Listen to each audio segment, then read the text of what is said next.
Hi, I'm the Barbecue Butcher. Today I'm bringing you a video that a lot of you have asked for, how to sharpen a knife and just to go through some different varieties of knives that you can have on the market. But the biggest point I'm going to talk to you about today is this does not sharpen a knife, okay? This is a honing steel. I'll show what it does. Let's grab any of these. People think, you see all these chefs going really fast, making all this magic. They're just doing nothing to their blade. What it does is puts the edge straight again. So just imagine that's the point of the knife, and over time it goes a bit curved like that. So when you run the point on your steel, it straightens it up again. So it's called a honing steel. So this does not sharpen your knife. Major thing to remember from all this video is this does not sharpen a knife. And you may see how I'm holding this. I've seen people hold them like this, all over the show. But how I was taught was to hold it like this. So your thumb is protected by this guard. That is very important. So if you imagine coming down here and your thumb's up there, wham, out, you've got blood juice going everywhere. So if you put it there and just slowly glide it down. So you're protecting your thumb at all times. He's protected under that. So just take your time, and the angle of this is around about 15 to 18 degrees. It's just takes practice. So so you start at the top of your steel and the bottom of your knife. So heel, we'll call this the heel of the knife. This is the top of the knife. So get your grip correctly on your steel. Start there. 1, 2. I only do 2 each side. That's all I do each time. There's no need to go carry on and on and on. It's a waste. But then we have this strange little device here. This is a honing steel, but it is a lot easier to use. They use these in a lot of abattoirs, meat packing houses, because it does the correct angle for you every single time. And it's an idiot-proof device, so you can't hurt yourself. So get your knife, put it in, and you just pull it back. And this is on spring-loaded, so put it in, pull down, couple of times in, done. So these normally have on your chain on a butcher here, or they have these in their stash. But this is a new modern way of doing it. A lot of 50-50. 50 guys love them, 50% hate them and want the old school. It's up to you. But that's what that is. If you see them, really easy to use. Okay, so now we've talked about that. This does not sharpen a knife. So what I have in front of me is just a real basic whetstone that I got at any hardware store wherever you live in the world. Very basic. It's rough on one half and a lot nicer, finer on the other side. So there's that style on this fancy contraption, which makes it easier. But if you're out hunting and you only have a basic sandstone like this, again, rough, smooth. And all you need is you can have that in your backpack, carry it on. So you can just plonk it there. I always put a little bit of cloth, makes it easier to stick it to so it doesn't wobble. So you can have that style or this style. It all depends on what you have and where you are.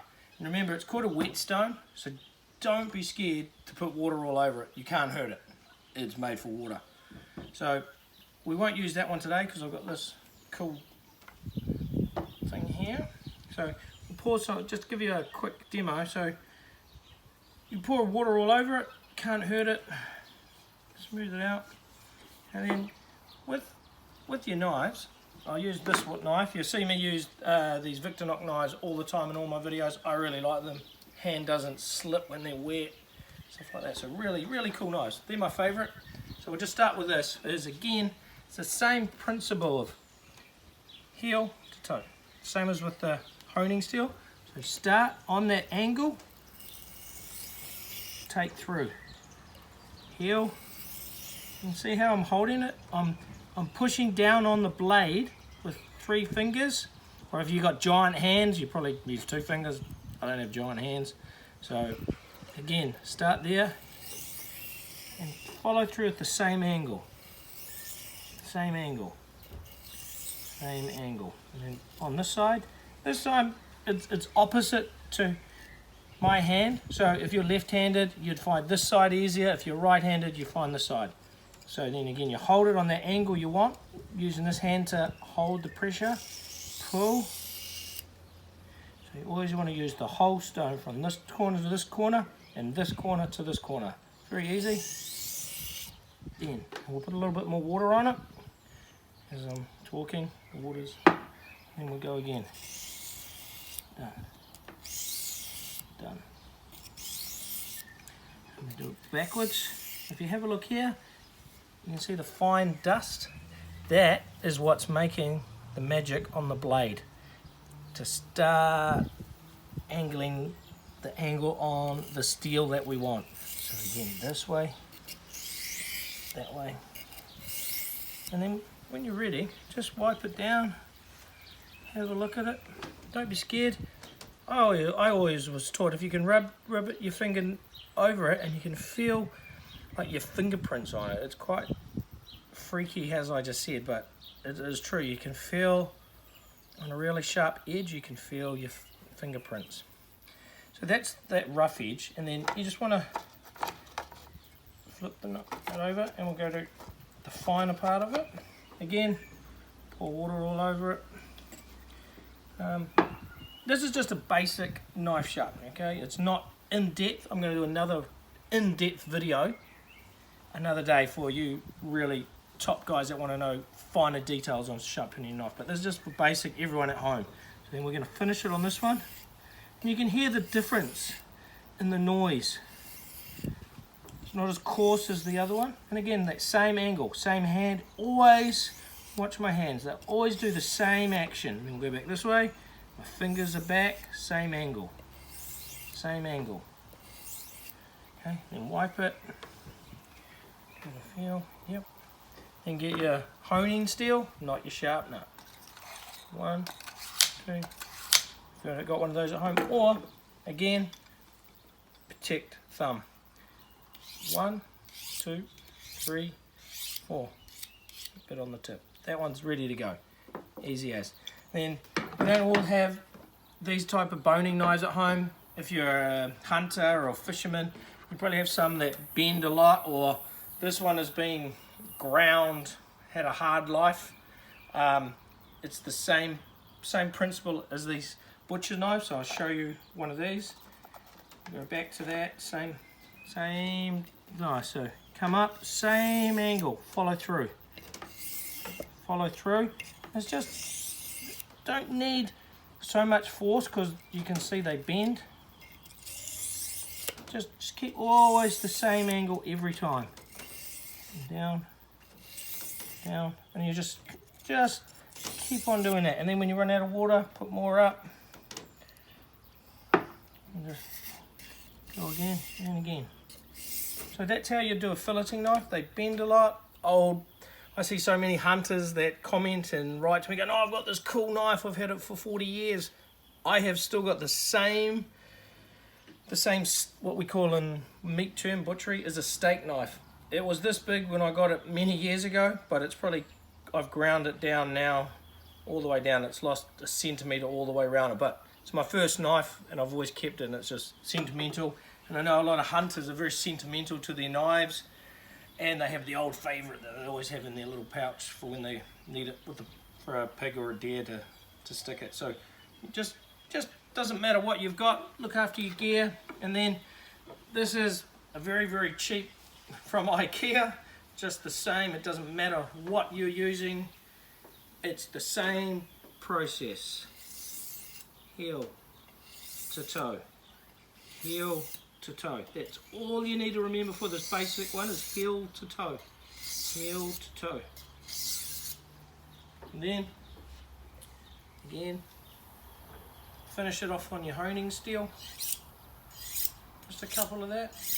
Remember, always protect your thumb. You'll hear me say that all the time while we're doing this. Protect your thumb.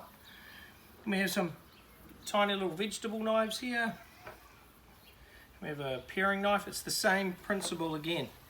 You don't need the whole stone because they're smaller. Again, just lightly, heel to toe. And again, wipe off the steel residue, and then take it up. It's the same with this little guy. With the curved ones like that are backwards, just start on the edge and come down. And drag it down. See how I'm doing that? Drag it down. Wipe it.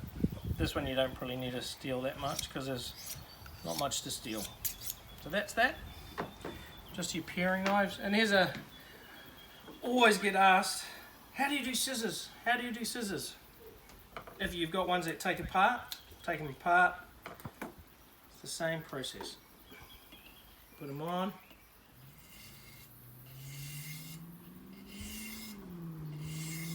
Heel to toe. Heel to toe. And you can get the other one. Heel to toe. Really easy. You don't really need to steel the scissors. I don't. And if you've got bigger knives, it's the same principle. Don't be scared, you can't hurt yourself. These are easy. The bigger knives are easier than the tinier ones. So again, put it on, heel to toe. You can hear the difference in the sound. It's just how heavy this knife is. And the reason we use the stone from one corner to the other, so we get an even surface on it. Because if you don't, you're going to have a checker like that, and you're going to have up and downs, and it's not going to have perfect knife. So it won't be straight. Like that. And again, be careful with this one. He's a bit bigger.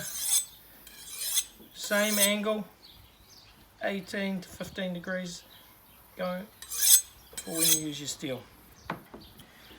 One of the last knives is, again, the one that you probably see me use in my videos all the time. This is a butcher's steak knife. It's very strong, doesn't bend like a filleting knife. And again, heel to knife. Heel. Very basic. So that's a basic guide to introducing you to sharpening the knife. Just a couple of basic tips to get you going. Again, if you have other bigger knives like these that you want to sharpen, you can use the same process to these. Some of these bad boys, pretty big, very hard to use on butchering, but hey, people use them. But that's another day, we'll use those. But remember to like and subscribe to my YouTube channel. Hope you enjoyed my quick demo on how to sharpen the knife. Thanks a lot.